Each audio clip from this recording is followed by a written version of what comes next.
What's going on, Eagles Nation? This is your boy, AK Eagles, and I'm the host of the Eagles Uncensored podcast. And welcome to episode 2 of the East Meets West.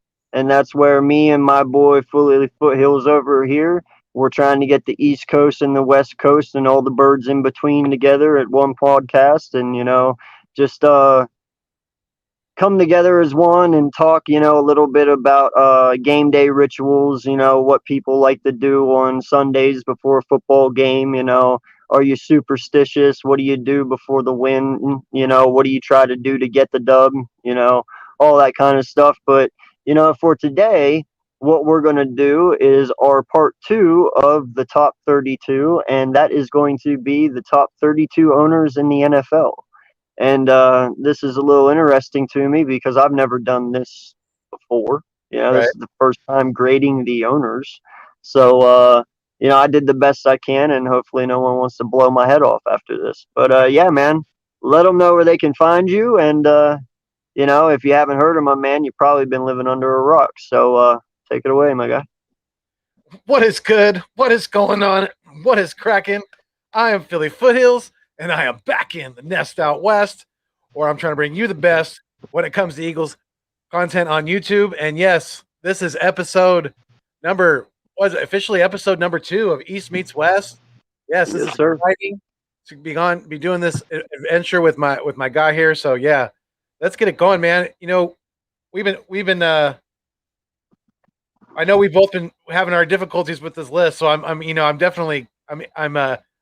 to hear your list for sure.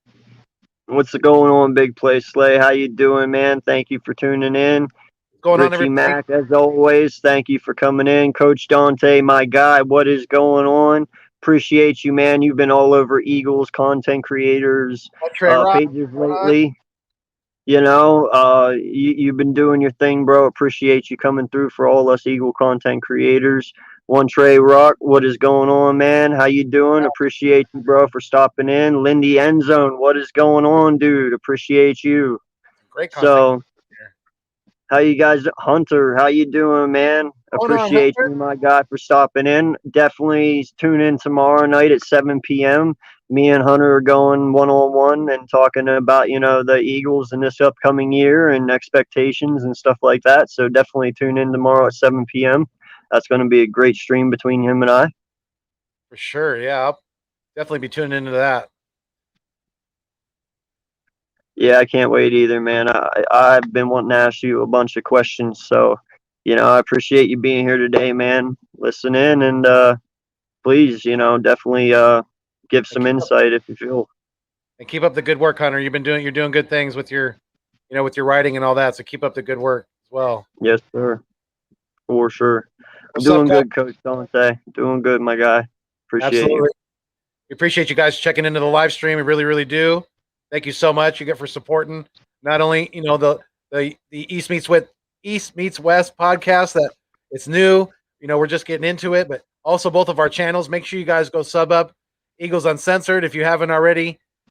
Please make sure you go do so. My guy here, AK Eagles, definitely deserve it so of it. So he's on this side this time. So definitely go sub him up, check him out. You're not gonna be disappointed because he's been putting in a lot of work lately. Not Appreciate necessarily you, my guy. lately. He's been so generous, not necessarily on his channel, but on he's been everywhere. So he definitely, the oil has still been burning. He's been working really hard, going on other people's channels and things like that, donating his time and just having fun talking it up with all of us other Eagles content creators and things like that. So yeah, we appreciate each and every one of you guys. Thank you so much. Thank you. I appreciate you, man. I really do. Of course. And definitely, if you haven't already, please like, subscribe, turn your notification bell on. Good announcement today. I officially hit 120 subs, so woohoo!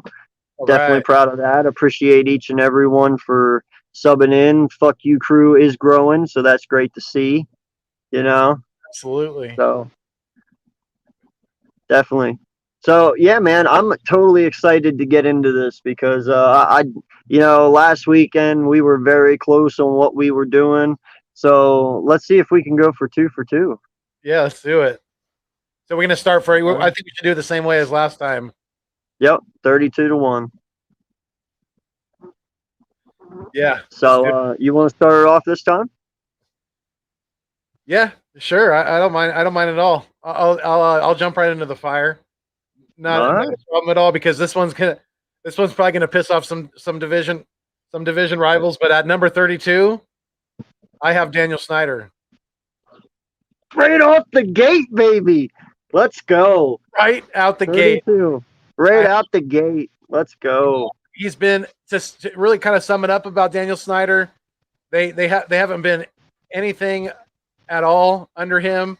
They haven't won anything. He's been an impatient spender, and from some of the stuff that's been coming out about him more recently, sounds like a pretty sleazy guy too. So yeah, he's at number 32 for me.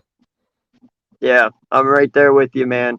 Granted, he has, made a great defense there. I will not say that they haven't, but that does not equal him and give him any leeway whatsoever to be any higher than this. I mean, everything he's done other than that has been absolutely trash. You have him at 32?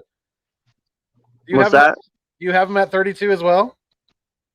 Swear to God, right there on top, Dan Snyder, 32. Swear to God, bro. That's awesome, man. That is awesome. Dude, this is why we got together, everyone, right here. This is why we did this, because we think so much alike. Yo, what's good, Vic? I appreciate you showing up, dude. Everything you do for me, man. All the support. Love you, brother. Thank you so much. Appreciate you being here. Very much so. So, I'll go with my 31 then first. You just want to alternate back and forth first? Yeah, that sounds good, like we did last time. Yeah. Okay. 31 for me is the McNair family from Houston. Really? Okay. Yeah, I got them a little higher, but yeah, I want to hear your reasoning behind that. Definitely. I gotta say, listen, Houston has kind of had their good years here and there, but for the most part, man, this Watson thing's a disaster for them. Like, losing Watson, you got to restart from the ground up. And I know Coach Dante understands what I mean by this. Definitely trading D Hop. Terrible decision. They got back for him. I mean, good God, that was crazy. Yeah. So, man, I have to put the McNair family at 31, dude, because for you to even let that shit happen, like, dude, when he went to trade Hopkins, he could have stepped in and they could have been like, yo, what the fuck are you doing? No, that's not happening. They could have put their foot down, but they let it happen. And, dude, for me, that's enough to put you at 31. Yeah. No, I got you. I totally can, see where you're thinking from, your point of view, and I definitely respect it 100%. And like I said, I have, we're not too far apart. I have the Texans a little higher than that, but my 31 is Mike Brown, Cincinnati Bengals. And I say that for this reason, and pretty much this reason primarily. He let Marvin Lewis go 16 mother humping years without a playoff win. Without what the fuck? I mean, seriously, like, good God. 16 years?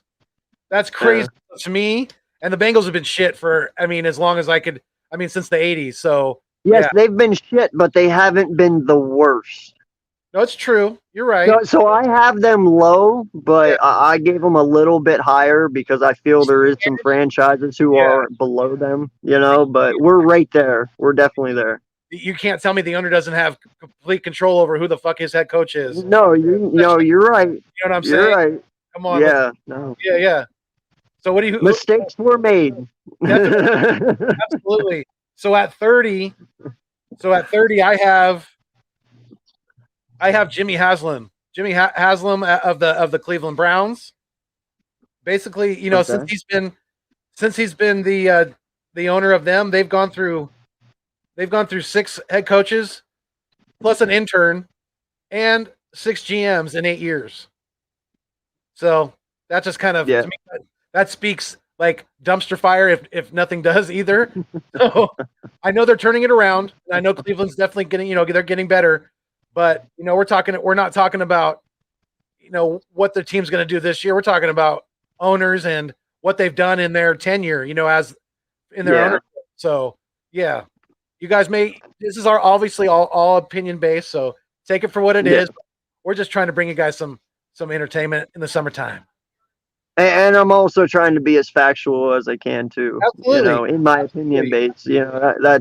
That's also part of this process. Yeah, we're bringing our arguments behind it, 100%. Absolutely. Yeah. Like I'm not just gonna tell you, oh, Dallas is 32 and not bring anything behind it, even though that's not what it is. I'm just saying, like, if I have them there, there's a reason they're there. Yeah, I agree with you. So number 30 for me is Shahad Khan. Okay. The Jag. Yeah. And that's just because literally, man, other than that 1 year they had that great defense, and that's what carried them all the way to the championship game. They have been shit. Yeah. No lie. No, they have. They truly have. Yeah. And it's kind of cool and all that, the story behind it all, the owner, and they do have a cool stadium and the location of it's great, but you're still shit. I'm sorry. So you're at number 30 for me. No, and I agree with you, because to me, he kind of reminds me of, in the regards of, like, he's a way better businessman than he should be owning a team. He reminds me of Jerry Jones. He's like the Jerry Jones from the Middle East. He's got no lie to me. The Jags are like a tax write-off for him. That's what I feel like. Like there's no importance there at all. It's just like oh yeah, I'm from another country, but I own a NFL football team and I make millions of dollars, and haha. Yeah. It's nothing really much else behind it. Like, he doesn't really give a shit. He already was rich anyway, wasn't he? He's a prince or something like that, isn't he? I mean, so he came from money. You have to be billionaire to be an NFL owner these days anyway, and he's a more anyway. So yeah, obviously he was. Yeah, so it's like a tax write-off in my eyes to him. It's like, yeah, it's cool to do it and it's awesome to have my name behind it, but if we don't win, who gives a shit? I'm making millions off of it, billions of dollars. It doesn't matter. Yeah. No, I'm with you, and along with the Texans, he's not too far down this list for me either. So yeah, we're definitely pretty close in agreement, I think, on that. So we're just going to move right along here so the number 29 for me is going to be the Johnsons, the owners of the Jets. Guess what? We got two. That's two. Yes. I mean, they've been irrelevant outside of the sexy years which was very short-lived. They've been irrelevant for a long, long time, for decades. So yeah, the Jets are number 29 for me. Granted, they might be on their way up. I'm not gonna not sit here and give you guys credit. You got Robert Salah. I think he's got a great energy to him. And he does not look like he's the type of coach that will take shit. He gets down and dirty with it. Yeah. So that's fine. I don't know about Wilson. That's my only thing with that whole Jets organization, because it's like, dude, he was a one-hit wonder. It was that at the start of his prime. Will you get more of that play from him, or was that literally just one hit? Is he going to come out and be completely trash? We don't know. So, but I do feel you guys are in the step forward by getting Robert Salah. That was your step forward, I believe. I'll give you that. No, I do agree with you, because if we were going to go defensive-minded head coach, I wanted Salah. Like you said, he's an absolute no shit kind of guy. He doesn't take any kind of shit from his guys. Yeah. And he was that way in San Francisco, and I watched it, pretty close-handed here on the West Coast. So yeah, he was definitely at the top of my list. Like I said, if we were going to go defensive-minded head coach, hell yeah, I wanted Salah more than anybody else. Right. Absolutely. Me too. I was actually rooting for that one. Yeah, I think he's going to do good. I really, really do. So who do you have at 29? Oh yeah, you said the Jets, right? Yeah, we're tied on that one. But 28, that's where I got Mike Brown, the Bengals. Okay, got you. So that's why I said we're close on that. But I feel getting Joe Burrow. T. Higgins is an underdog. I had him in fantasy last year, and he did really well for me. So he's only going to get better. And they just got Jamar Chase. Yeah, you can sit there and say his offensive line isn't that good, but you know what? you guys expect Hurts to electrify our offense and make people better. Well, maybe that's what Jamar Chase, Joe Burrow, and T. Higgins does. Chemistry, man. Who knows? This line can get better. It just makes, I told you, it's all up here. It's all mental, man. It is. So, they're in the right direction. I can say that. So I gave them a little higher on this list. I got you. So at 28 for me, I have Stephen Ross, owner of the Dolphins. And my argument on that is a lot like the Jets. They've been pretty terrible for the last couple of decades at least. I don't really remember in my lifetime the Dolphins really having a long run of success. As far as consistently winning as a franchise. So yeah, that's why I have Stephen Ross as the. Well, I mean, you're older than me. They kind of had a little success under Dan Marino there for a little bit. Yeah, but that was when I was like a little kid. I mean, you're talking. I mean, I was born in '82. I'm not that much older than you, so. That's true. Yeah, that's true. But yeah, I mean, it's like the Miami is a great location. I mean, players should want to go there. Yeah. It should be a absolutely desirable place to be. But there's just been no winning, so that's why I have them at 28. Yeah. Great history behind it, though. You're right, 100%. Great history. Yeah. So at 27, that's where I have the owner of the Lions, Martha Firestone Ford. So basically, these people are way better at making cars and tires. They should just stick to that because their team has been trash for a long, long time. The Detroit Lions, they're really lucky that they still even get a damn Thanksgiving game every year because they just haven't been putting competitive teams out there on the field over and over and over. Just really haven't. Okay, that's pretty badass that you just did that because that makes 3 in a row. Seriously? Okay. Cool. I swear to God. Now here's the thing, though. This is where it's different. Look here. I got number 27 Lions, right? Yeah. But you said Ford. I believe the owner now, as of just this year, is Sheila Hamp. Okay. I believe I think that's what that's what Google said at least. That's why I have Sheila Hamp.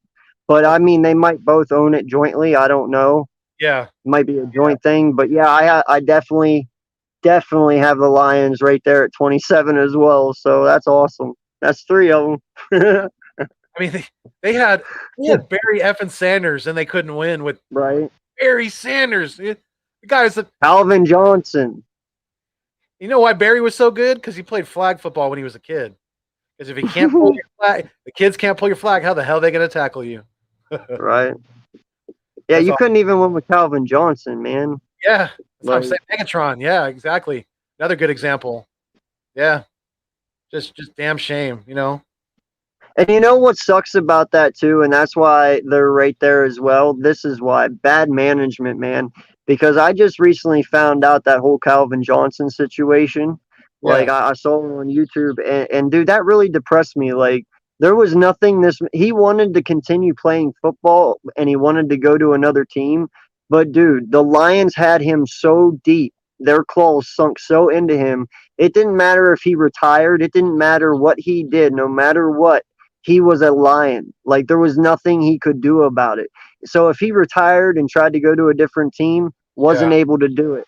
I was like, that's fucked up, man. You literally held this man back. And then when he wanted to go and achieve more, you were like, nope, it ain't happening. You either play for us or you don't play at all. Like that is truly fucked up, man. Yeah. And they did the same thing to Barry Sanders as well. And that's why we lost Barry Sanders after 9 years, because he didn't want to play anymore because he couldn't go anywhere else. But these guys never talked about that. And it's like, y'all are fucked up for that. If somebody wants out, let them go. I agree. No, I definitely agree. Well said. Definitely. By the way, because to give you like a, more recent example of somebody who did the right thing, Robert Kraft and Company, they let Gronk retire and move on to the Buccaneers. They didn't say, no, you can only play for the Patriots. No, you're not going to go play with Tom Brady. No, that's not going to happen. Nope. No, they said, okay, you want to come back? We're going to release you. We're going to release you on your way. So it's, it's just a ridiculous. Seahawks with Marshawn Lynch, man. He retired and then went to the Raiders. The Yeah. Seahawks let him go. They Right. didn't have to do that, but they did. Yeah, you're right. So that's why they are 27th as well. Because dude, that's fucked up. Yeah. Yeah. I definitely agree with you because you take guys in their prime of their career like that, and you handcuff them into a crap organization that's just doing nothing but losing. Yeah, that's jacked up. You're dealing with people's livelihood, and you're shortening careers and you're taking away entertainment for guys like us. So yeah, it's fucked up all around. Definitely. So at 26, then I got Haslam Brothers, the Browns, at 26. Okay. Yeah. So we're real close in thinking, definitely. And at number, number 26. And don't get me wrong, ladies and gentlemen. Do not get me wrong. The Browns are moving in a great direction. But listen, my whole life the Browns have been shit. One good year isn't enough for me to boost them that high. I will give them the credit where it's deserved, though. But you're still only getting that out of me. Now, if you get consistent, do the same thing this year and win 12 games, we might talk then. Yeah, definitely. And I'm up for, I think I'm the more and more I see of him, especially after last year, I'm believing in Baker. So I think they have a quarterback, definitely.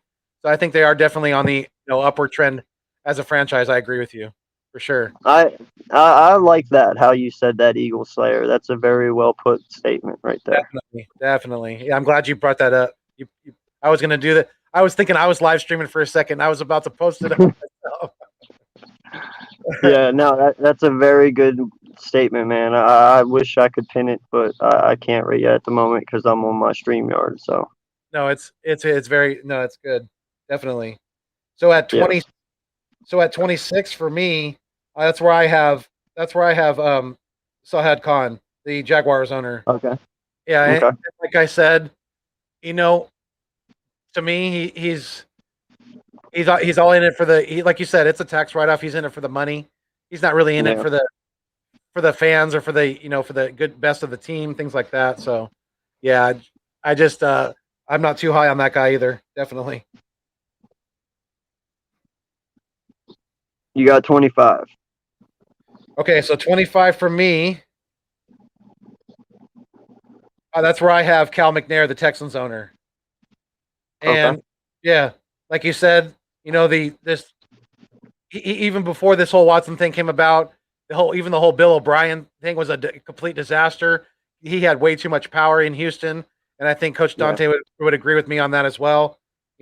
And now with the whole Watson thing, they're losing a franchise quarterback. Yeah, be it's not really in their control, but even before, if I'm not mistaken, even before all this allegations came out, he wanted out of Houston anyway. So I think it was he was coming to the end with that franchise as it was, but even before all these terrible allegations that have come out. But yeah, that's where all right, but like I even said though, man, like all right, I'm gonna say you're the McNair family, right? I'm see, he fucked up so bad I can't even remember his name. What was the head coach? Bill O'Brien. Wow, he's even a Penn State head coach. Yeah. Bill O'Brien. That's bad, dude. Like I can't even remember his name. He got that. Yeah, that's bad, dude. So anyway, I'm Bill O'Brien. I come to you and I'm telling you that I'm getting rid of DeAndre Hopkins. You're not going to stop that? Are you going to stop that? As you being a McNair, are you stepping in at that point? Oh yeah. Yeah, especially if you're telling me what you're getting back in return for what they did. Oh, absolutely. Yeah. 100%. I would have wanted an absolute I would have wanted damn near Fort Knox for D-Hop. Right. And they got that's why that's my argument to that. Yeah. That's why they're 31 on my list. I got you. Because you didn't step in.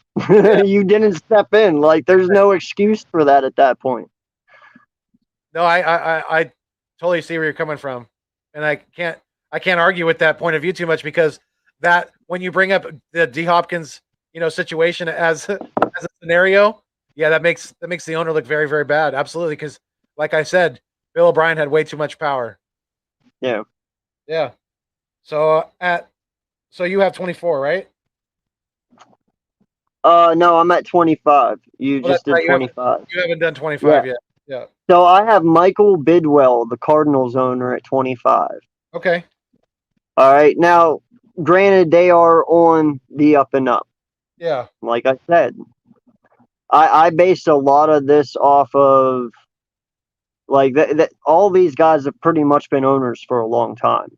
There's not hell. The Bears woman, the owner of the Bears, like holy shit, Or the dude, she's Boras. been around for like what 80 years. Yeah. Like holy crap, she's seen it all, man. She's 102. Yeah. Holy shit. You know what I'm saying? Like, wow, that's impressive, man.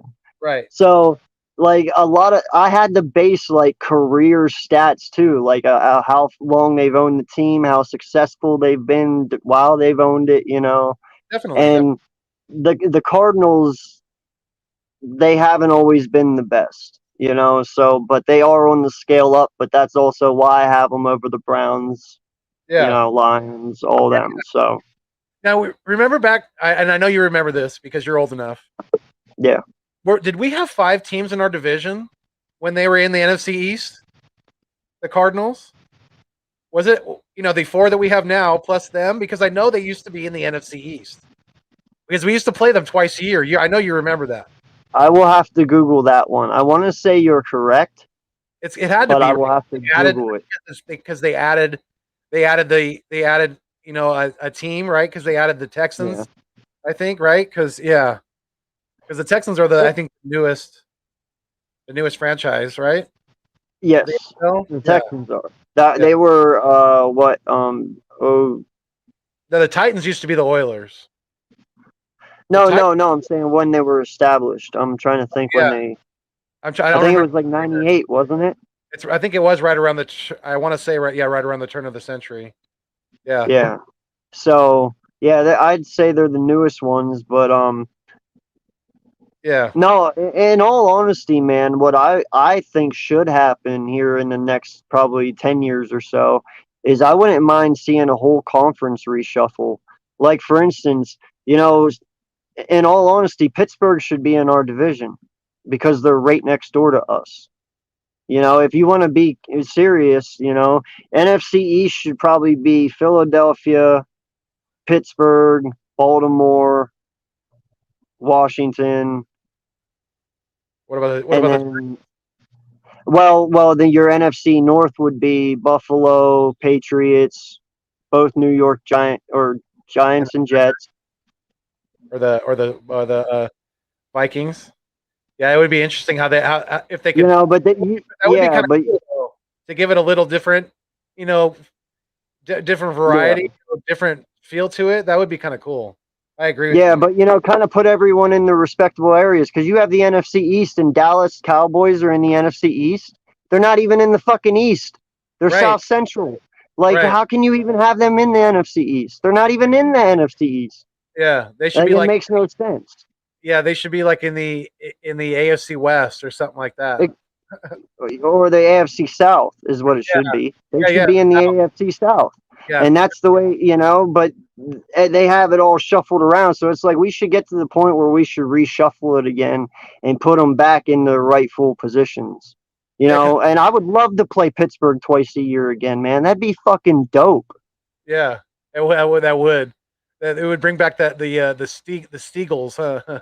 Yeah. Yeah, yeah. Sorry, I got off on a tangent there. My bad. No, And it's okay. and before we keep going on, I was actually very impressed, and I messaged you this. I did not know how many women own the NFL Right? teams right Right? now. Yeah, Like, there's like 8 NFL women owners right now, and I didn't know that. So that's a cool stat to know. that is. It definitely is, and I definitely wasn't. I thought I knew of about probably 4 or 5 of them, but yeah, Yeah. definitely didn't know there was that many. So yeah, it's definitely a cool thing to see for sure. 100%, I agree. So where are we at? Are we at 24? Um, we are at 24. Yes. Okay. So is it me? 24? Oh, sorry, my bad. It's me. 24, I have Mark Davis from the Raiders. That's You 4. know, That's is it? 4. That's awesome. That's Yeah. Yeah, look at dude, listen. see it right at the bottom. Let's see. Right at the bottom. Let's see if you can see it. Mark Davis, look, number 24. Look at That's right awesome. No lie, man. Him hiring Gruden was the worst fucking decision in my eyes. yeah. Like, dude, Gruden has all but destroyed this fucking team. He gave away Khalil Mack. You know, he got rid of his 3 offensive linemen this year. You know, it Yeah. just never seems like he knows what he's doing there. You know, and I think he's just trying to buy his last time here until he can get out, and then he's just going to go back to broadcasting because this was not a successful John Gruden run. No lie. Like, it's sad because I thought he'd be good, man. Yeah, I did too. And I think a lot of it has to do with, the I don't know if it has to do with the owner being in love with Carr, but it has to do a lot to do with the quarterback that he's had. But you're right, Gruden is kind of a more old school type of a coach, and he's that stubborn. He has that certain mindset, and he's not going to stray too far from the way he's been coaching for years. So, yeah, I mean, if I don't know, the Raiders could get back to relevancy under Gruden, but I don't really see it happening. So yeah, we put them Mark Davis and his mommy Carol. I think she definitely still owns a part of it too. That's why we put him at 24 because moving to Vegas was that was a costly decision. Building a new stadium out in the desert and all that. So yeah, I mean it's the team's going to have to produce for them to make some of that money back. Yo, question. Why the fuck does Mark Davis look like a fat Chris Farley Floyd from Dumb and Dumber 2? Have you noticed that? Like, yo, what the heck is wrong with this guy? Like, He's he's you got that. you make billions of dollars, bro. Why do you come on, man? I saw his face today when they came up with it. Yo, I just started dying laughing. I was like, mm-mm-mm. Yeah, he's definitely a weird looking guy for sure. I agree with you. He's just that haircut too. It makes him look like a serial killer. It really does. Who wears a bowl cut in 2021? Like, what the fuck? He's either a time traveler or he's a serial killer. One of the two. And with his money, I wouldn't be surprised if he's either one and gets away with it. So at number 23, I have. I think it was I think it's my turn to go. Yeah, because yes, you went. You're good. So at number 23, that's where I have Dean Spanos, the owner of the now LA Chargers. He moved him out of San Diego. He fought about getting them a new stadium. He had their fans sitting in a freaking a small ass soccer stadium this last couple of years. So yeah, I just not super high on Spanos and the Chargers. They had a pretty good quarterback in Philip Rivers, and they just never really. And he had some weapons too. I went to high school with one of them actually. He was a year older than me. I went to high school with Malcolm Floyd, a former receiver of the Chargers, who was very productive for several years under Philip Rivers. But they just never seemed to be consistent in that. As far as winning at a playoff level, and yeah, he just doesn't seem like he cares a whole lot about the fans. Yeah, no, I understand that point of view. I really do, and honestly, he's not too far up on my list either. So it's right there all together. Yeah. But for my 23, I have Pat Bowlen, the Broncos, and the reason that I have Pat Bowlen there is, listen, yeah, they won a Super Bowl, and they also went back-to-back Super Bowls. In the first one, they got a mud hole stomped the hell in them. All right, but the second one they did win, and that was because of Peyton Manning and that great ass defense they had. I understand that, but other than that, what have these guys done?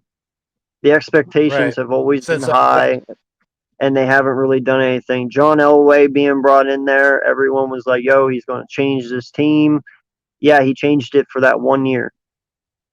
Other than yeah. that, man, the expectations and where this team should be, and bro, they should have a quarterback by now.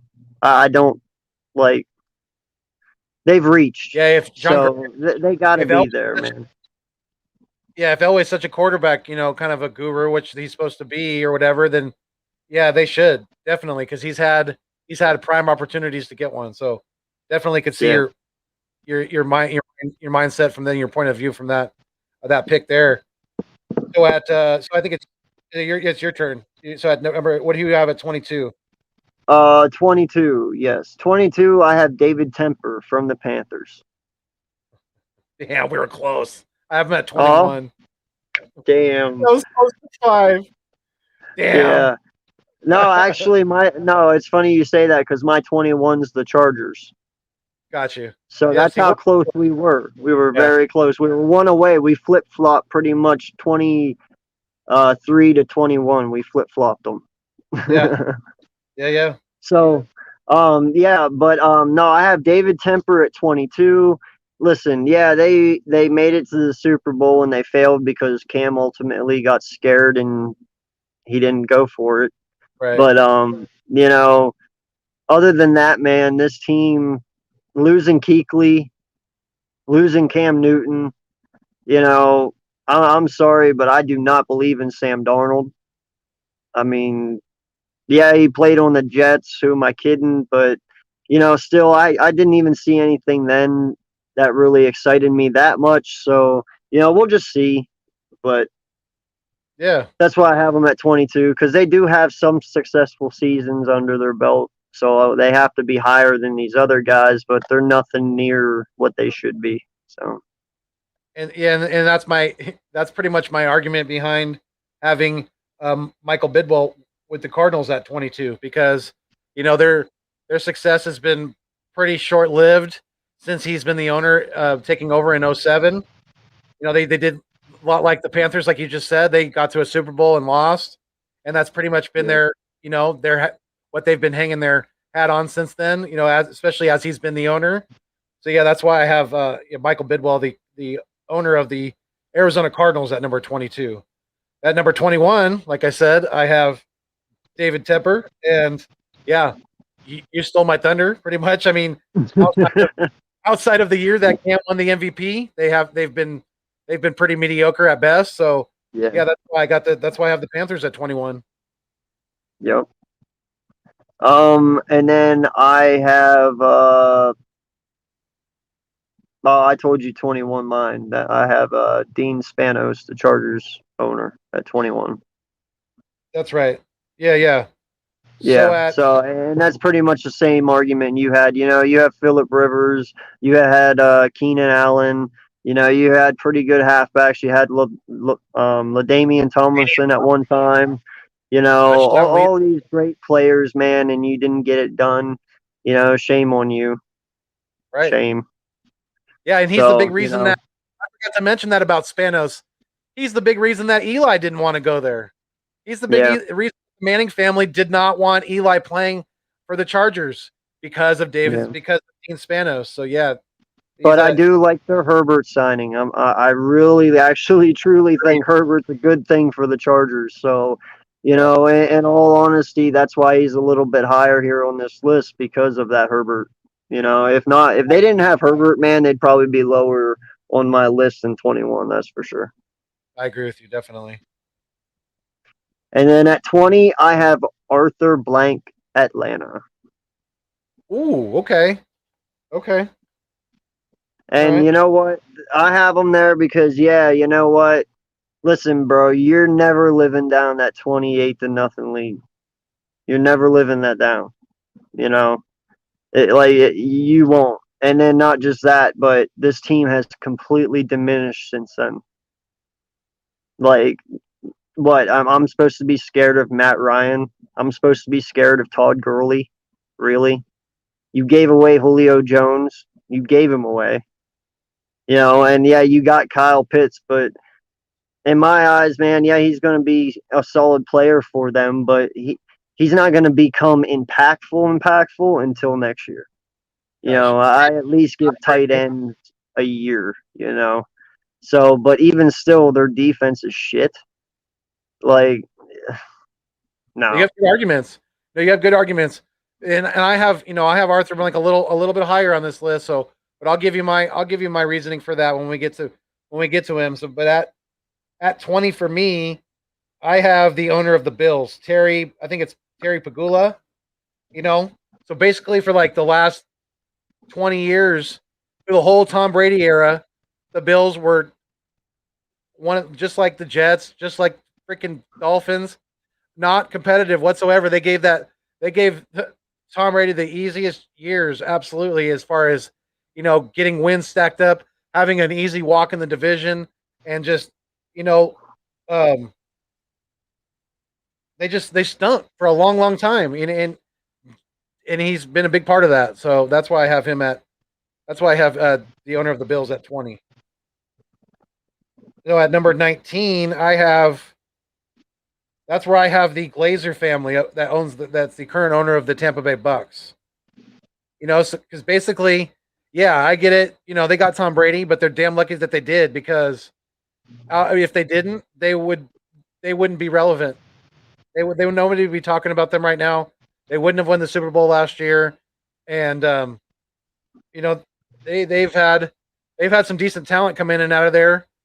Since Gruden left, but they just they haven't won on a consistent basis. So that's why I have the Glazer family, the owner of the Tampa Bay Bucks, at number 19. Okay. All right. So this is where the second woman comes off the board for me, and that would be Virginia McCaskey, the Bears owner. You know, man, the Bears have, you know, been the Bears. I don't want to put them down because there's a lot of history there, but they have not been good. Not been good. No. And you took Trubisky, very bad mistake. Terrible mistake. Khalil Mack was a good thing. I thought that was actually a solid pickup for them, and it's worked out, been a very, very well for them. But Yeah, they have a pretty decent defense, but hopefully Justin Fields can turn the corner here for them. But this is definitely Matt Nagy's last year, so pray to God he works out for you, buddy. Because if not, your ass is gone. yeah. So you think this is Nagy's last chance? Yes. Got you. Okay, so let's see. So I think you're on. I think it's your 18. Did you do your 19? Yeah, 19. I had the Glazer family. I did it. Yeah, I did it first. Okay. Oh, okay. Okay. I Yeah. had Then the owner of the Bucks. 18. Yeah. Okay. Then at 18, I have John Mara and Tish, the Giants owner. You know, Listen, Okay. man, we've all in our own right have sucked lately. I'm not going to sit here and down your owner. Um, you guys actually play it safer than most. I'll give you that. You know, um, but yeah, man, Denny fucking fumbles, really. Um, yeah, I just can't get behind that, man. And Saquon saves you a little bit, but that's who knows what he's going to be. You have a okay defense. We'll find out really truly what they are this year. But yeah, man, Giants, they just haven't gave me a wow. So I got to put them at 18. Yeah. No, I could see where you're coming from there, definitely. And I might have. I probably, looking back at this list, I might have this guy.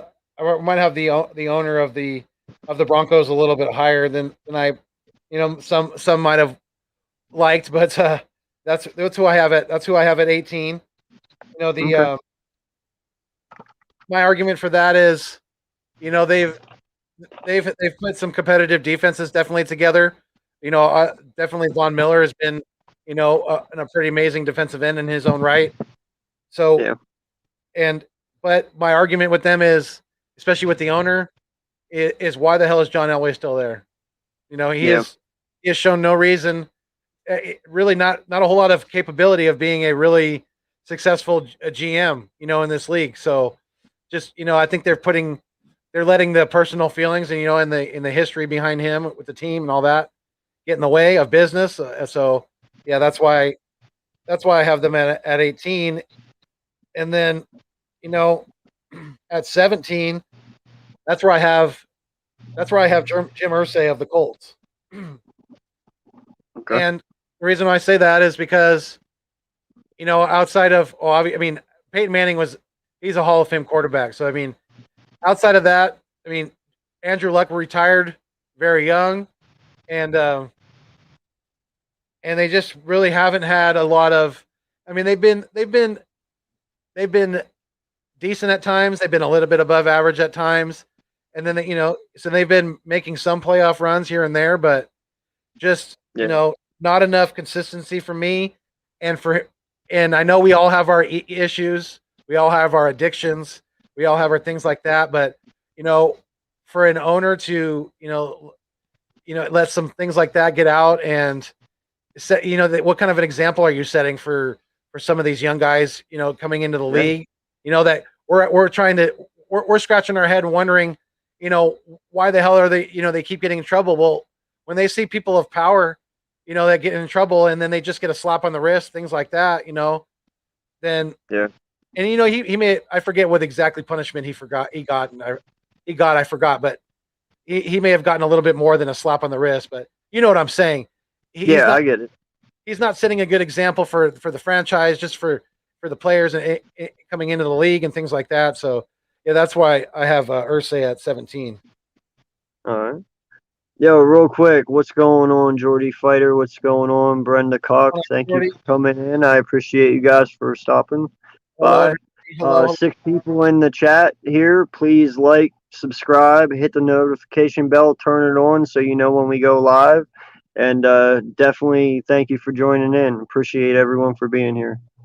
So at number 17, I actually have Stephen Ross there. For the Miami Dolphins. Okay. I really like what they have brewing there, man. I do. Like I said, I think highly of their head coach. I think they made a good decision hiring him. They've made some really good draft picks. They've made some really good free agent inquiries. Just I don't know how Tua is going to be yet. That's my ultimate question. I'm not exactly sure, but right. Who knows?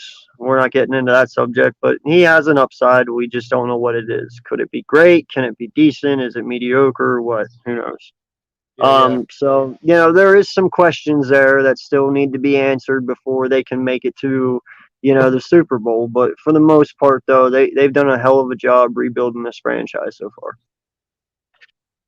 No, I like your argument to that, definitely. And that's why, I like this list that we've came up with, because we're agreeing, we're close on some of it, and some of it we're not. So it's a good variety, definitely. So I like it. That's good.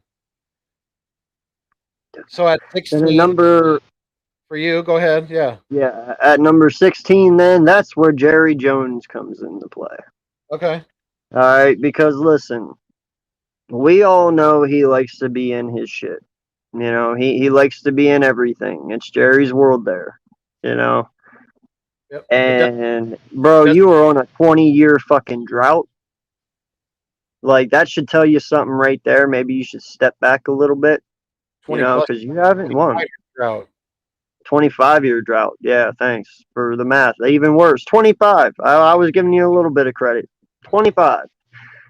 You just got to know when to step away, man, and let your people do their shit. And once again, they're in the same situation we are. Sometimes our manager and our GM need to just step back and just let our guys do their shit. So we should all listen to each other on this one. But yeah, Jerry, man, he's got weapons, and he's always had weapons, but he's never won. So, he's got to be right there. Yeah, and I don't.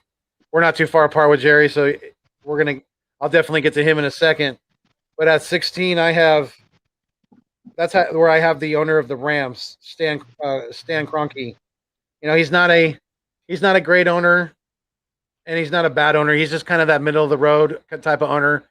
He definitely, you know, he kind of even though it's not a super big. I think a lot of people know that St. Louis, Missouri is not a super big football town. You know, they're more baseball, hockey with the Blue Jackets, things like that. But you know, he tore the Rams out of St. Louis after winning Super Bowls there, and then Yeah. brought them to LA. So it's just, you know, that kind of, I don't know, that's just not the most fan friendly type of owner. That's why I have him at 16. Okay. I think it's your 15, right? Yep. So then at 15, I have the owner of the Titans. I believe it's Amy Adams Strunk. She's Yep. been there since 2015, and you know, I think she's brought some really pretty good stability to the team. You know, with they just need to get over that hump now. They need to get Yeah. They need to get to they need to get that AFC Championship win.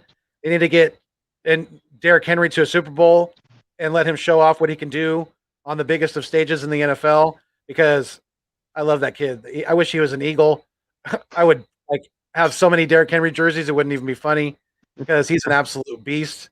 He's Yes. probably my favorite I running agree. back of all time. He's so, and he's so quiet too. He's a lot like, you know, he's a lot like he's a lot like Marshawn Lynch, kind of like that. He doesn't do a lot of talking publicly.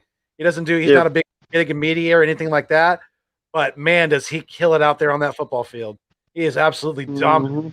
He's like a super fast linebacker or a safety, just running over people. I mean, just he's huge. Yeah. He's no joke, man. Like he's definitely a threat to society. That's for sure. Yeah. I'm not even Yeah. playing, man. Like, Yeah. So definitely, like you said earlier, you know, it was kind of cool to see how many women are owners of NFL yeah. teams now, and she's just another one of them. So yeah, I mean, and they're definitely on the up and coming now that they Yeah. even added they got Julio, you know, so they're going to be Super Bowl contenders for sure as long as they stay healthy this year. And you know what I love about it too, man, is the ones that actually have, other than the Lions, the ones that actually have women owners are actually pretty successful franchises. And Right. it's what I like to call, they stay the fuck out of the shit. You know, they literally let their people they hire do what they're supposed to do. Like there was actually, you know, Amy Strunk, she said it. She's like, why does everyone like actually, did you know for the Titan fans out there, their nickname for Amy Strunk is Mom? That's cool. Yeah, like they call her mom because she's so focused on the fans all the time and everything. And they're like, how do you have time to do all the publicity and do all this and that whenever, you know, you're the owner? She's like, well, that's why. She's like, I'm the owner. She's like, I let the people I hire do what they're supposed to do. She's like, that's what gives me the freedom to do this. And it's like, that's why women are actually being more successful than men right now in the NFL for the most part because they stay in their lane. They understand. You know what I mean? Yeah. No, I do. I agree with you. But yeah, no, at 15 though, bro, I will tell you this right now. I absolutely love this fucking name. I wish I had this name. Ziggy Wilf. I'm telling you, man, I love that name. For some reason it just We missed it by one it, again, dude. I have him at 14. oh Yeah. man, dude, his name is so fucking awesome. Right. Ziggy Wilf. Like I was like, yo, And he can that's go by awesome. he can go by Z Dub. I mean, you think he's got Z Dub on his license plate? Probably on Yo, his just go with Ziggy, period. That's all you need is Ziggy. right. Getting Ziggy with it. Yeah, like No. yo, that is the dopest name ever, Ziggy Wilf. But anyway, he's the owner of the Vikings, man. Definitely. He's done a great job, you know. To be honest, they've had a lot of success under him, you know. So I have him on the top 15 here because one, his name alone deserves top 15. And two, he's just done a decent job, man. You know, I can't disrespect him in that regard. Yeah, no, and that's why I have him at 14. You know, because they've been competitive for a lot of these Yeah, years. He's been the owner, and he we won the Super Bowl in his home stadium. So, thank you for getting the Super Bowl there. We appreciate it. It was a joyous, wonderful time. right. Absolutely, every Eagles fan will remember it. So, yeah, see, like you And we said, demolished you there as well. yeah, So you know that's even a greater memory. yeah. No, we demolished them in Philly, didn't we not? That was in Philly. No, it was there. It was in Minnesota on their own turf. We completely decimated them. In the NFC Championship game. Yep, it was us versus them because they had the miraculous miracle against the Saints. Remember, and that moved them on, and they had home field advantage, and we went in and just destroyed them. Yeah. Okay. Yeah. You're right. Yeah. So are you? Let's see here. For 14, who do you have? 14. That is where Jeffrey Lurie lies. And you know, yeah, we just recently won the Super Bowl, but our demise is why I have him at 14. You know, I like to say that Jalen Hurts is going to be our angel, so to speak, and get us out of this funk. That remains to be seen. But for what Howie and for what Jeffrey has done to this team, man, like I gave you the excuse for Houston, I'm going to use the same excuse on us. Some of the moves that were made, Jeffrey Lurie could have fucking stepped in and said, "No, you're wrong. Do not do that." And he didn't. So, you know what? That's why he's 14th because I put a lot of responsibility on him as well. So, No, I got you. Yeah, I definitely can't argue that too much. He's not. He's not that much. He's definitely not that much higher up on my list either. So yeah, I definitely agree with you there. On that. So let's see where we at 13. So 13 for me. Or no, it's 13 for you. oh, 13 for me. That is Jody Allen, another female, and that is the Seahawks. She just took over for her brother who just passed away last year. So, yeah, she is the owner of the Seahawks, and I have her at 13. I'm kind of just putting her there, kind of in her brother's place, you know. Yeah. Um, we this is her first year, I believe, or last year was her first year, something like that. Either way, you know, the franchise as a whole has been ran by this family for pretty decent. You know, they have a Super Bowl and stuff. So, yeah, and Russell Wilson, they've been successful with him, and you know, Pete Carroll's been their head coach for a long time. Definitely. So consistency, man, consistency, and that's what it's about. So I have them at 13. Yeah, and if I'm not mistaken, they went from Mike Holmgren to Pete Carroll. So Yeah, that's a pretty good tenure of coaches. I know Holmgren yeah.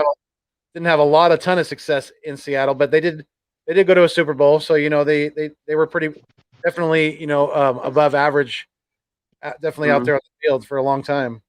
But yeah, I can't knock you And for they're that. always a pain in our ass every damn year. Yeah, So I don't discredit that at all either. I add that in a little bit too, you know. especially in the Wilson era. Yeah, he's been an absolute killer, an Eagles killer. So you had Seattle at 13. Okay, so at 13, that's where I have Jerry Jones. You know, Okay. it, we you know we it, they had a really good shot when Dak first came into the league to make it to the Super Bowl, but Aaron Jones, or I should say Aaron Rodgers, took the life out of them. So they have they you have to watch their VHS Super Bowl tapes, from a long, long time. You got to blow the dust off of them before you watch them. So that's just, a big part of the reason why. And with Jerry, if you're a good owner, it's not, you don't put the dollar of the bottom line of the, of your pocketbook first and foremost. And that's what I think he does, because to me, if it's not making money, it really doesn't make sense to Jerry. And it doesn't matter He's the only person that owns his own stadium. He's the only person that gets 100% revenue from everything. The only one. Because he's a greedy ass motherfucker, man. That's what he is. He's the only guy to do that. No lie. No, you're right. You're not wrong when you say that at all.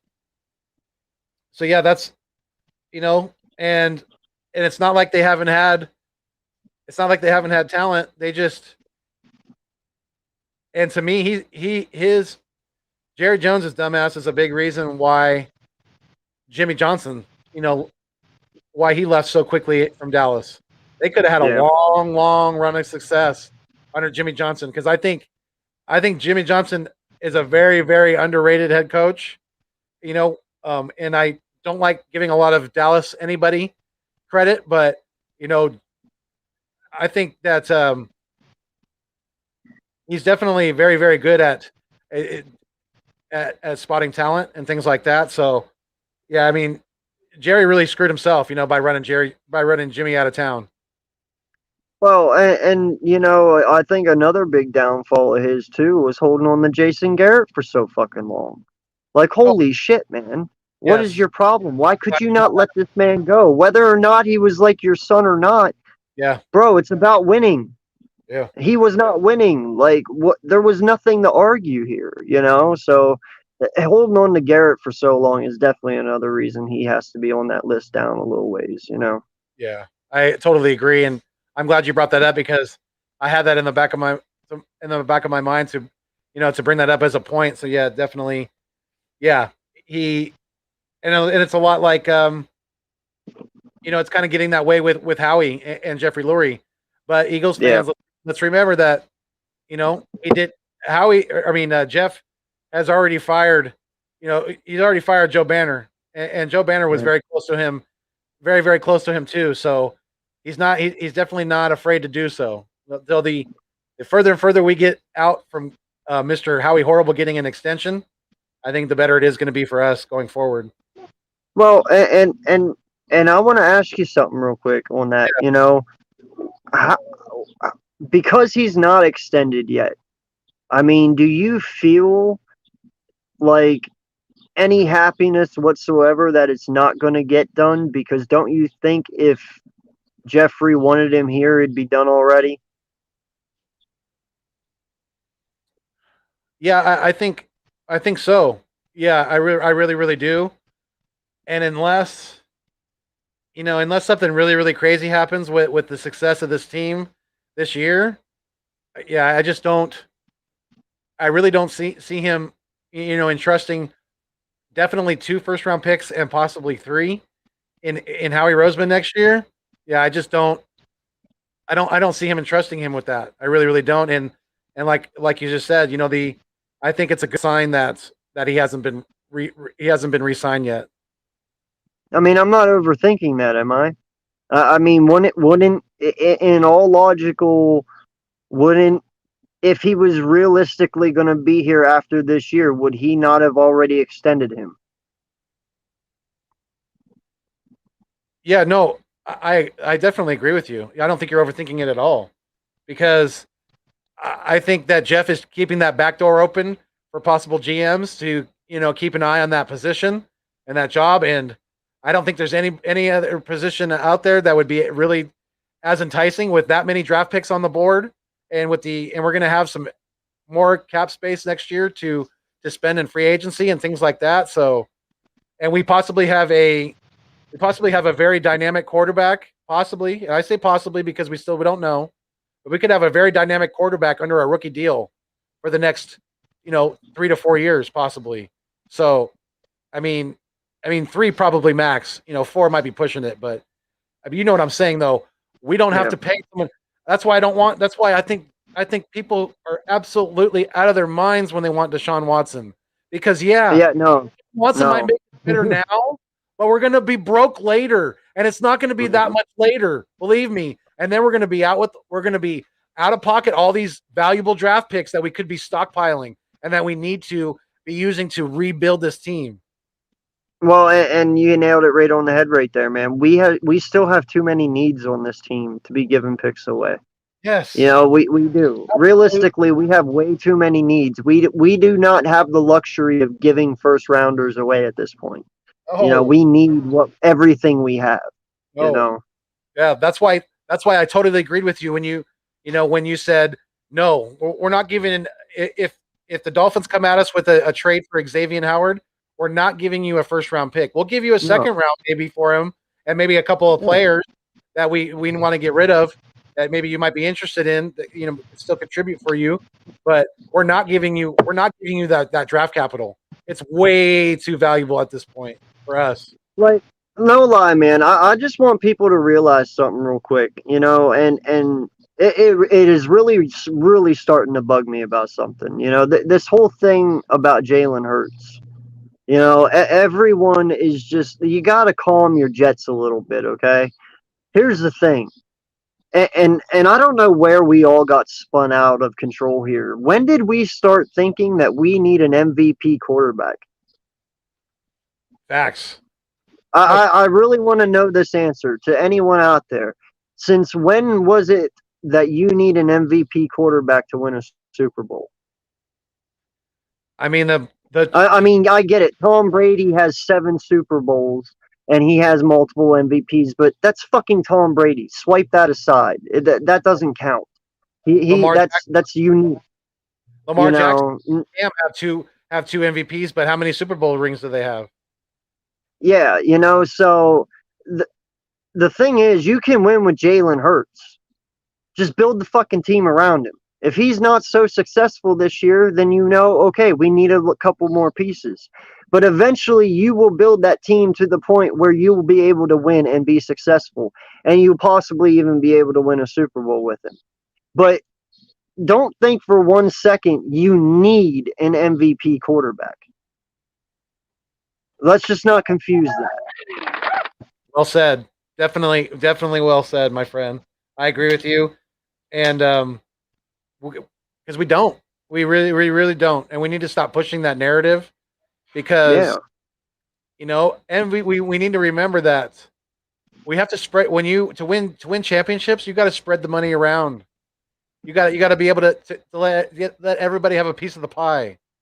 And when you have an MVP quarterback, you're paying out a lot of pocket to these guys, and they're very expensive. Yeah. And I'm just, I'm good. I'm good on the whole Watson thing. It's Hurt season, so let's go. Let's get back into this list. So I think you're on 13. Sir. Yes, sir. Yes, sir. Yes, sir. I apologize about that little tangent. Not at all. So number 12, I got Kerry and Kim Pagola, the Bills. And the reason I got them at number 12 is because I really like what they got going on in Buffalo, man. Like, that is some cool fucking shit. Josh Allen, Knox, that defense, Singletary, Stephon Diggs. Like, dude, they got a really good thing going on right now. And their head coach, love that guy. Like, he's good, So they got a great thing going, man. I got to give it to them. I'm so happy to see, out of all franchises, man, I am so happy to see the Bills turn it around. And that is because of the history that lies behind that team. I got you. Yeah. And I agree with you. I think they're definitely going to be at the top of the AFC this year for sure. So at 12 for me, that's where I have Arthur Blank of the Falcons. Okay. And since he's taken over ownership of that team, they've usually been in the playoffs, if not right on the doorstep of it. Yeah, I know Matt Ryan's nothing to be scared of anymore, but he was definitely an above average quarterback, at his best with the Falcons, and I think the one of the things that I think I like about Arthur Blank that's made me put him higher on this list is that even in that brand new, I think it's the Mercedes Benz Dome, I think in Atlanta, he's keeping the concessions prices down for the for the fans. So that's a big thing because these ticket prices and things like that are outrageous. Parking's outrageous anymore, things like that. So if you can give Yeah. the average guy like us a break when we go and we don't have to pay $20 for a damn hot dog, then I think that's a really cool thing. And it's just that's that's a part of that's kind of a part of keeping it fuego. Just paying it forward. Yeah. I hear you, brother. 100%. Yeah, so that's why I have Arthur Blank at 12. So then at 11 Okay. for me, that's where I have Jeffrey Lurie. And the reason I have him at 11, I know things have been a little rocky recently, but since he's been, the owner of the Eagles, he's had some very good success, especially with head coaches, as we've seen in Andy Reid, and then finally, getting that Super Bowl with Doug Peterson and company. So I mean that's why I have Jeff high on this high, right outside the top 10 here, and he just especially with Andy Reid, that was just he took a big roll of the dice, definitely, kind of like he is with Sirianni this year. Kind of an unknown coach who's inexperienced in the NFL, especially as far as being a play caller and a head coach at the top level. But yeah, that's why I got Jeff at 11. Okay. At 11 for me, I got Stan Gronke from the Okay. Rams. Yep. Here's the thing. They have a great defense over there. I love Sean McVay. Brilliant mind, brilliant young NFL mind coming in. And he's been here a little bit, and as he gets older, man, he's only going to get better. And yeah, they fucked up with golf, but I believe they corrected it with Stafford. I know a lot of people were dissing that move, but I'm telling you what, McVay wanted him. And if Yep. McVay wanted him, that means he knows how to use him. And if McVay knows how to use him, as smart as he is, that could become a deadly combo right there.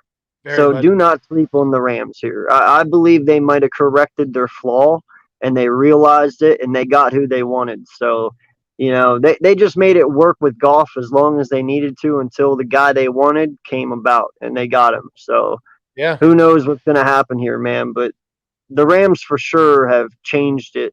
And, they're going to come on a terror this year, I believe. And they got that brand new stadium. They're not going to want to lose in that stadium. Right. So, Yeah. yeah, that's where I got them. And then at number 10 for me, man, I got to say the Packers because literally the Packers own the Packers. So, Right. um, they're not owned by one person. It's Green Bay. So Green Bay is 10 for me. And the reason that Green Bay's 10 is this Aaron Rodgers situation. Until I know furthermore, they're sitting at 10. If they let Aaron Rodgers go, they might fall even further than 10. I have no idea. If they keep him, I don't know. They might just stay at 10. But it's been a rocky off season for them, man. So, I'm just going to put them there for now because this should not even be something you need to think about in my eyes. It's Aaron fucking Rodgers. Like, what do you need to think about? Yeah. No, I agree with you at 100%, and I know the missus does as well because the um Wait, is the missus a Green Bay fan?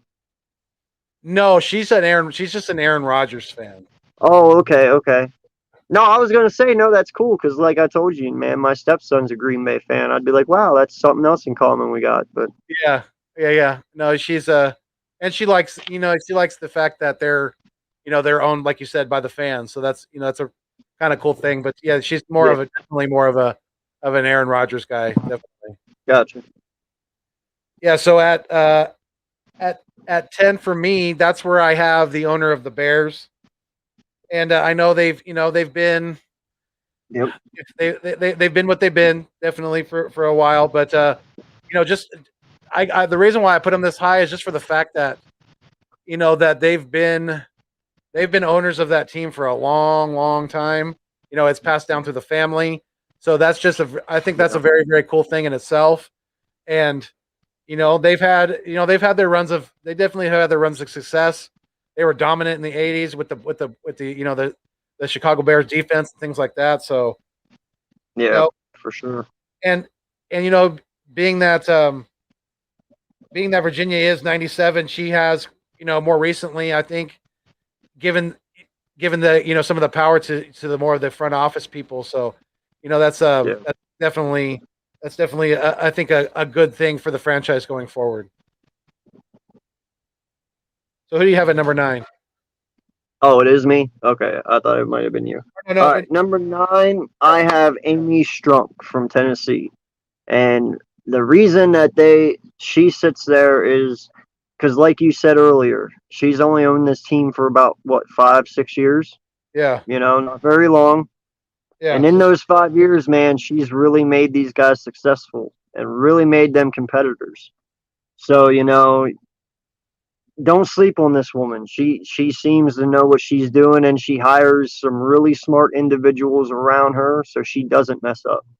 So yeah, dude, I have her coming in at number 9 because she's really changing that organization.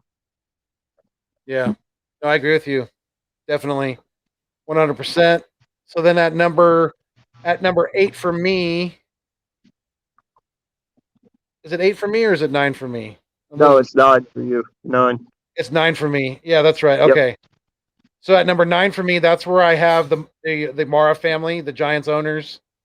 They do have, in their time of ownership, they do have 2 championships, and they have 2 against Tom Brady. So that's pretty impressive, damn near in itself. So I have to give them, credit where credit's due. So that's why I have the Mara family at number 9, and they've, that family has owned that again. That's one of the other longer, very, very long-term ownerships in the NFL. So you just kudos to that.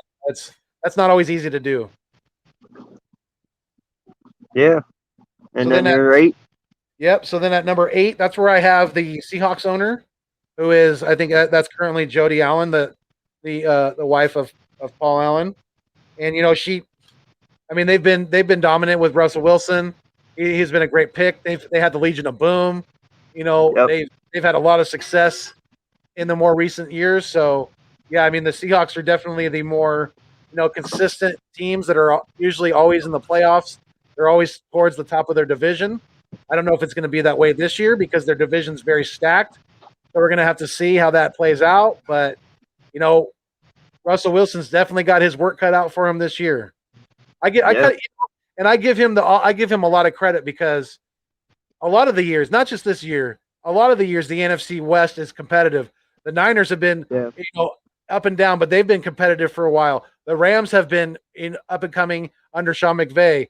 The Cardinals have been more, getting there now that they've gotten Kyler Murray and they've acquired D-Hop and things like that. So, but what I was getting at is that Russell doesn't have like a cakewalk like Tom Brady did in the AFC East for years. Yeah. He's had to dogfight it every single year in that division. And those are always tough games. They're a lot like the NFC East. Those are hard fought defensive battles usually that they're just knock them out, drag them down battles. Guys are coming out of there bloody. That's always been my argument for Tom too, man, is how great was that to be Tom to come into his division when he did? Because no lie, dude, all you had to do was go out and win 8 games and you were guaranteed first place in your division. That's what I'm saying. And all you had to do at the time was beat the Dolphins, the Bills, and the Jets. Like, these 3 worst teams in all of football for 10 plus years, and they were all in your fucking division. Like, that was a God's gift from God. No lie, I'm serious. Like, dude, how easy could it be? You know what I mean? Oh, for sure. Yeah. No, so I give that shitty division a lot of credit to Tom as well, man. Okay. I have to. Yeah, how much easier could it have gotten? Really, right? the other teams might have well not even have shown up. They would have been the same results basically. So then at your number 7 would be. No, I have my 8 yet. Oh, that's right. I'm sorry. My bad. No, you're good. Number 8, I actually have. No, go. I'll be here. Number 8. I should be like number 8. Sorry, guys. Number 8, I have the York family, 49ers. Thank you. Thank you. Go. Another one. I have York at 7. We missed it by 1. Oh man, yeah, no, I love what the 49ers are doing. Listen, they have a great defense there. Agreed. Jimmy G, that sucks. That's up and down, because of his injuries and stuff. But listen, Lance is supposed to be Carson Wentz 2.0. Okay, that's what people said coming out of from the draft and everything, and they're saying, listen, he's more athletic, he's faster, he's bigger, he's stronger version of Wentz. If that is the case and he can stay healthy, man, holy shit, sky's the limit for this offense. Because Kyle Shanahan is a genius too. I had him up in the top 10 of our coaches last week. Yeah. Because he has a brilliant mind when it comes to offense. And dude, if Lance can do just half of what Wentz did, and if not even better, damn, look out! This offense is going to be good. Yeah, and like you said, they're already bringing the smoke on the defensive side. So yeah, they're pretty ready to win now. Definitely. Yep. So then, my number 7 is Jed. I think we're on 7, right? Yep, 7. Yeah, my number 7 is Jed York. Yeah, I mean the 49ers have definitely a very, very good team put together already. And if Lance pans out, they're definitely going to be in playoff contention, and they're going to be towards the top of the NFC. I think this year, they're going to bounce back big time from what they were last year. Don't be fooled by what their record was, because they were riddled, like we were riddled with injuries last year. So yeah, I like the direction that the organization is definitely heading in. I like the hire of Kyle Shanahan was absolutely golden, and Ed York should get a lot of credit for that, because he could have chosen a lot of other guys who, were maybe a little bit older, maybe a little more experienced than Kyle. But Kyle is an offensive mastermind. He's a guru. So yeah, definitely. That's why I got Jed York in the 49ers at number 7. And dude, you cannot forget either. Like, no lie, their halfbacks last year, they had 3 halfbacks with ACL tears, and all 3 of them were actually really good. That's a good point. Yeah. Like, you had Wilson Jr. Wilson Jr. had a breakout game, and then he tears his ACL. Mostert tears his ACL. And then the other dude that was really good tears his ACL. It's like, dude, you have to realize they had a shit ton of injuries last year, man. Yeah. There's another screw up by our organization, letting Raheem Mostert slip through the cracks. Man, we had that guy, right? And we just didn't. We didn't know what we had. We let him go. Damn shame. So my number 7 then is going to be the Glazer family for the Bucks. Okay. They just won the Super Bowl last year, but listen, this has been the laughing stock of the NFL for a long time. Yeah. Okay. They have. That's called the Tom Brady effect last year. Okay. Facts. Yeah, they won a Super Bowl. Yeah, they've built a great defense, but I need to make sure it's not a 1-year wonder or a 2-year wonder here until Tom goes. I need to see that they can continue to win even after Tom is gone. But I'll give them their credit and give them 7 because of what they've built since last year. So. Yeah, and I'll give them credit for hanging on to a coach that put Jameis Winston throwing over 30 plus interceptions in a season. So definitely you got to give him the props on that as well. because not so many owners like a Daniel Snyder, an impatient SOB like he is, wouldn't be, nearly as, hasty to pull the trigger on firing somebody like that. So, yeah. The so on let's see where are we at here. Number 6 for you then would be Number 6 for me, that's where I have Jim Irsay for the Colts. okay. And that's not due to the Carson Wentz trade at all. Yeah. That is due to what he built there before they got Wentz. I cannot deny, Frank Wright and what he's done, with Philip Rivers last year, what he did with the Luck, other huh? Andrew Luck, and he had Well, yeah, Luck, but I'm thinking of the one after him, Jacoby Brissett. Jacoby Brissett, Yeah. and then Excuse yeah, me. so they've had their bumps at quarterback, but they've always made it work, you know. And they have a great defense. So, I'm giving them number 6 there, dude, because like I said, that Luck retirement caught us all off guard. We were all like, damn, you Right. know. Yeah. So for what they had to work with, bro, props to them. I have to. They still stayed relevant. So good shit. Yeah. Definitely. I think that's well said, and I can't argue with you on that at all. So at number 6 for me, that's where I have Gail Benson, who is the owner of the Saints. They've been very competitive for quite a while, and Drew Brees had quite a bit of success under Sean Payton. Sean Payton's been their coach for years now, so there's long tenure there.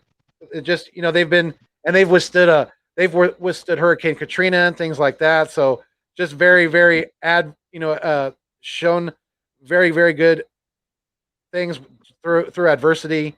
Showing a lot of strength through times like that. So that's why I have. Wait, is that your 5? No, that was my 6. And that was Gail Benson? Yeah. Damn, we missed it by 1, man. Again? Yep. I thought you were saying your 5 right now. I was going to be like, there it is. But nope. Yeah. Nope. That was my 6. Yeah, so I have Gail Benson of the Saints at 6. And then my 5, that's where I have the Hunt family. The Clark Hunt of the Chiefs. They've gone to back-to-back Super Bowls now. They were absolutely amazingly smart to see a great coach in Andy Reid, and they swooped him up. And they together have drafted a future Hall of Fame quarterback in one Patrick Mahomes. Yep. So, yeah, I mean that's my argument for having the back-to-back Super Bowl run now in the Kansas City Chiefs, and they might I mean, the AFC is going to be a little more competitive this year, but hell, they could go to another one. Yeah. Very easily. Well, and see, that's where my number 5 comes in, and that's where I have Gail Benson, New Orleans 5, and everything you said plus more. You've had Drew Brees, and props to him, man. Great quarterback. Without Drew Brees, you don't have New Orleans. That's the way I put it, because in my eyes, that's who's always been there since I've been watching football. I mean, that's how he's a legend. He is New Orleans. So, I mean, it's hard to move on from Drew Brees, even as an Eagle fan, because he did mean a lot to this sport. But what they built there in New Orleans, though, man, and like we said, with their coach and just the stability that they have there, and Michael Thomas, Kamara, that Lattimore when he was there, Davenport, all of them, man. Like they've built such a great culture, So their downfall is hoping that they can make Winston a winner, and that I have to see. If they can make Winston a winner, I'm moving them to number 1. I'm telling you that right now. Like they will be number 1 on this list next year, hands down. What? No, I'm just kidding. No, that is a what moment because I will be like, what if he wins? Yeah, seriously.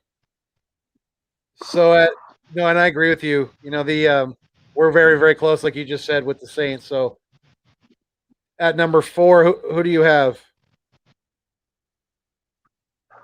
Steve Bisciotti from the Ravens. You know, We got it. yeah, We got it. yeah. There it is. That's 5th 5. one. Nice. Yeah, no, man. Steve Bisciotti has done a great job with the Ravens. You know, I I agree. cannot say anything bad about the man. I don't like the Ravens. I'm not a Joe Flacco fan, but somehow he made it fucking work. Props to him. You know, Yeah. but all in all, man, Lamar Jackson, they got to figure that shit out. But I was not upset about that move for them. I was a big Lamar Jackson fan. I still think he has a lot to prove, but hopefully he works on it a little bit more and can get his arm better because I feel he could be a really good player in the NFL, man. But he just has a couple kinks to work out, you know. But yeah, and then obviously Ray Lewis, you know, can't forget about him. They drafted him, and he was just all around legend for that team. Steve The Smith Jr., Terrell you know, that cocky ass motherfucker, always jibber jabber jawing all the time. Fucking Mighty Mouse, man, little shrimp. and Terrell Suggs. I mean, he was Terrell Suggs, dude. Like for they years. just had a great team, man. They really did. So all Agreed. in all, man, the Ravens have always been a nuisance. So they stability alone, they get that one for me. Yeah. So I mean, yeah, I can't say much more than that other than, Harbaugh's been a hell of a coach. He's been a hell of a Mm-hmm. pick. Another guy from the Andy Reid tree, so that just proves that if you're taking one of Andy Reid's former guys, probably about 70 to 75% good chance that he's gonna pan out as a head coach for you. So you're probably making a really good choice, and they definitely did so, and they've stuck with him. And he's definitely my more favorite Harbaugh brother. That's for sure. I'm He's not a a hell of a drafter, man. Like he he is knows how to draft fucking talent. smart, Like smart. I wish he could draft for us. No lie. Like he's a very, very smart man. Like Yeah, I give him all the credit in the world right there, dude. yeah. I mean, I was there. There was a part of me when he was under Andy, I was hoping he was going to stick around and maybe eventually, supersede Andy as the head coach for us. So yeah, I wouldn't have been against that at all because I am a big, big, John Yeah. Harbaugh fan for sure.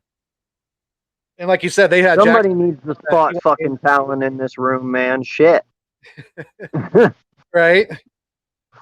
So at number 3, that's where I have the shareholders of the Packers, just because I Okay. think that's a very, very awesome thing that they're owned by their fans. It is. I think that's really, really cool, and that's been that way for quite a while now. And that Yep. stadium is just legendary. I mean, it's like a very tight knit community there in Green Bay, so that's a really cool thing. And and I know they're going through the Aaron Rodgers bullshit right now, but a lot of that has to do with the GM and the front office and things like that. So the Packers they're another one of those teams that just seem to be year in and year out consistently right. If not in the playoffs, they're right there. They're very, very competitive each and every year, and you have to give a lot of credit to the fans, and they're the owners. So yeah, that's why I have them at number 3. Okay. At number 3, that's where I got the Clark Hunt family, Okay, or Clark Hunt, got you. and Yeah, his family. Cause everything you said, nailed it right on the head. Pat Mahomes, awesome. Tyreek Hill, awesome. Hyde Sinclair, we'll Travis see how that works out. Kels, I should say. Travis Kelce. Yeah. Losing Frank Clark might hurt him a lot. Yeah. True. That might, but I also honestly had a thought there too, man. what would you think about because of Frank Clark being lost, and I believe he might get a felony for what he did. I don't know, and if he ever even plays football again, I'm Right. not sure exactly how serious they're gonna make it out to be. But yeah, we could always send like Barnett there. Yeah, I mean, I wouldn't be opposed to that if it gets, you know, I'm on the, how I feel about Derek Barnett. If Yeah. we can get anything anywhere reasonable in return for him, I'm ready to get. I'm ready. I'm probably ready to wash my hands. Well, and it's Andy Reid too, so he's always worked with us. He Yeah, has since he's left. They have a good relationship with him, and if they need a pass rusher, and he likes Derek Barnett, might be able to make it work for something. I don't know it'll what, that'd but be interesting something. to see if that would happen before we play them. Week, what is it? Week 4, week 3? It's the week I'm Yeah. gonna. That's the game I'm going to, which I'm just so damn excited. I'm pumped, dude. I'm ready. I can't wait. Hey, don't forget to tell me when you fly in so I can be there. Of course, yeah. Um. So yeah, man. I believe we're on 2, right?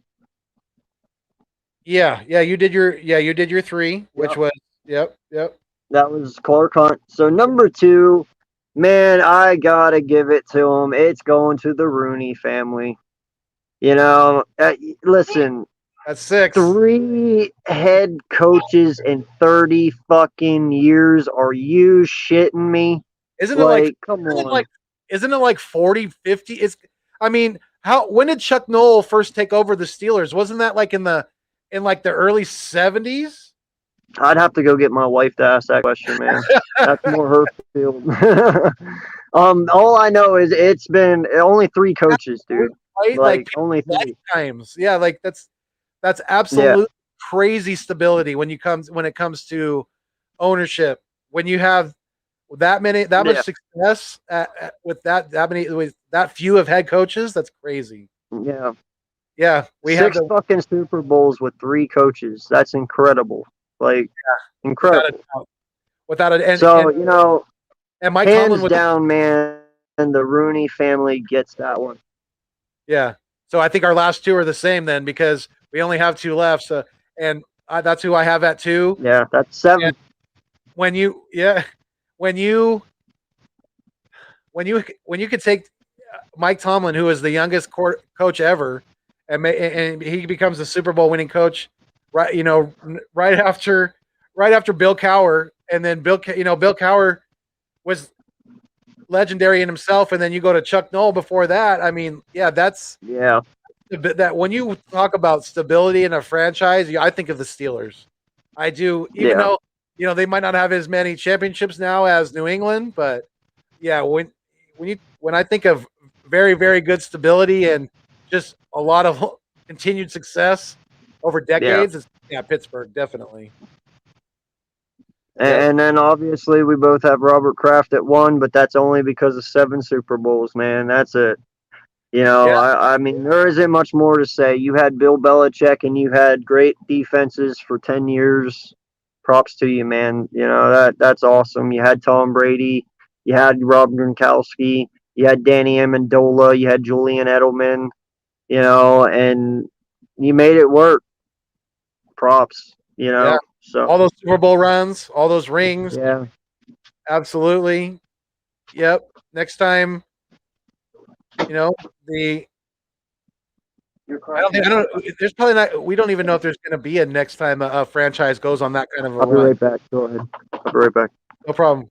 Yes, I mean the Patriots are absolutely. They Robert Kraft has to be number 1 with all the hardware that they have. In the more recent past, and Bill Belichick has been a great coaching hire for Robert Kraft in the Kraft family, and they're just they continue to put out successful product year in and year out for that for those fans, for everybody around in that area and things like that. So yeah, I mean the Patriots are we don't it's going to be interesting to see how Bill Belichick is if he's able to right the ship kind of this year. I know a lot of their defense opted out last year, things like that. So, we have to take that into account. But I know there's not a whole lot of people out there that are picking I know there's not a whole, I should say, not a whole lot of people out there that are picking the Patriots to win the NFC East this year. They're just not, because that division's got a whole lot more competitive. The Bills are at the top of that division. The Dolphins are going to be very, very competitive with the pieces that they've added with Tua and company. Yeah. So, and like we've said, we're pretty high on Brian Flores. We think he's got them going in the right direction in South Beach. So, yeah, I mean, it's definitely not going to be the cakewalk that Bill Belichick has been used to in that division. So, it's going to be interesting to see how quickly he can kind of right the ship from last year.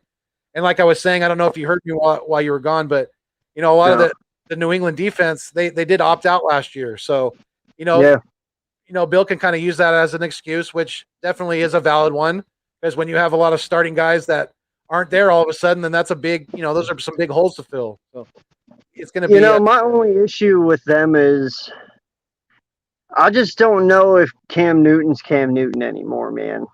Like, that's an answer he himself needs to prove this year to everyone. Yeah. And two, can Bill Belichick win without Tom? That's the other answer that needs questioned. Right. And dude, I think they fucked up by taking Mac Jones, but that's just my opinion. So that's why we get along so well, because we agree on a lot of shit. With Mac Jones, I think. Where the fuck's Mac Jones going to go, man?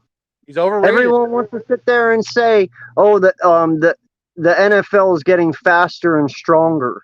Okay, well, Mac Jones can't run worse shit. If they're getting faster and stronger, wouldn't you want a scrambling quarterback?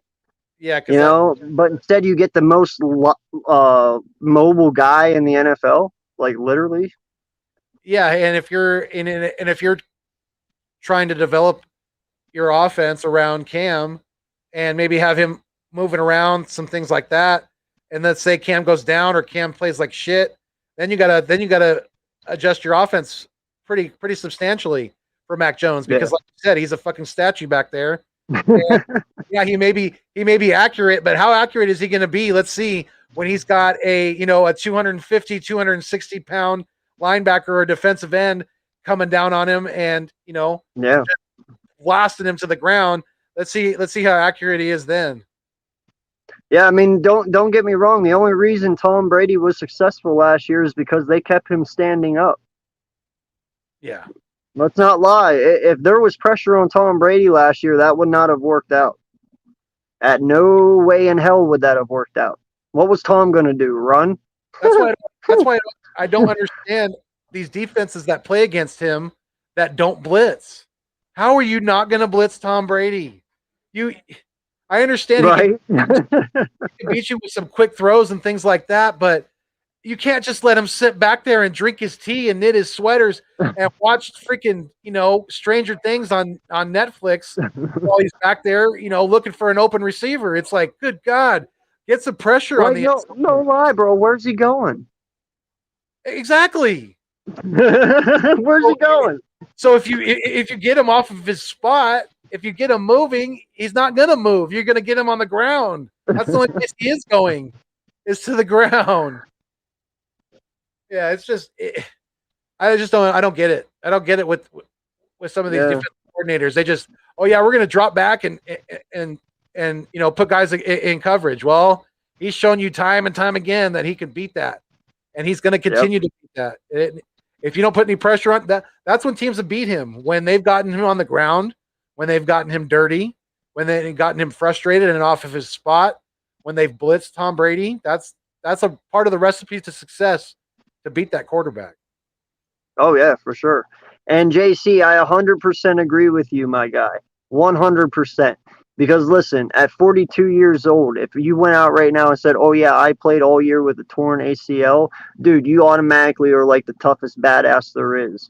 Well, you're 42, and if you're fragile, you don't want people knowing that. So of course you're going to make yourself look tough. I 100% agree that story's bullshit. Yeah. Yeah. He's fragile like a kitten. Yeah, Yeah, he's soft serve like McDonald's ice cream. Oh, but yeah, I mean, did, we're getting. what? I was What? gonna say we're getting closer and closer to this big shakedown podcast today. I'm getting excited for the call-in thing on the shakedown. It's coming up. I'm getting really excited. I can't wait for that. I've been looking forward to that all week. So definitely going to be on there later today with Joey Shakes. Shout out to them and Philly 500 on their podcast. I think it's going to be at 5 p.m. if I'm not mistaken, our time or my time, I should say. 8 p.m. your time. So that's going to be Yeah. very cool today. Definitely excited about that. I hope you guys enjoyed our top 32 owners list today on the second episode of East Meets West. We really, really appreciate each and every one of you who's joined us on the live stream and all with your comments and everything like that. We really do appreciate it, guys. Thank you so much. Yes, we really do appreciate it. Like all of us, seriously. And you know what? Thank you everyone for coming out today and, enjoying this. Well, it turned out to be a shitty Saturday for me, man, because I just had a tornado warning, so that's kind of cool. Oh, shit. Damn. So that's pretty sweet. Yeah. Yeah. No, it's going green outside too, so it's kind of cool. Might actually get to see my first Pennsylvania twit. See, my light just flickered. Oh, wow. But no, what do you want to do for next Saturday, man? We got to continue this top 32 list going here, I feel, because we've gone this far. Well, should we we did head coaches, we did owners and QBs. And we did QBs. Should we dive into starting running backs? The top 32 running backs? We can do that. Sound good? Sounds great.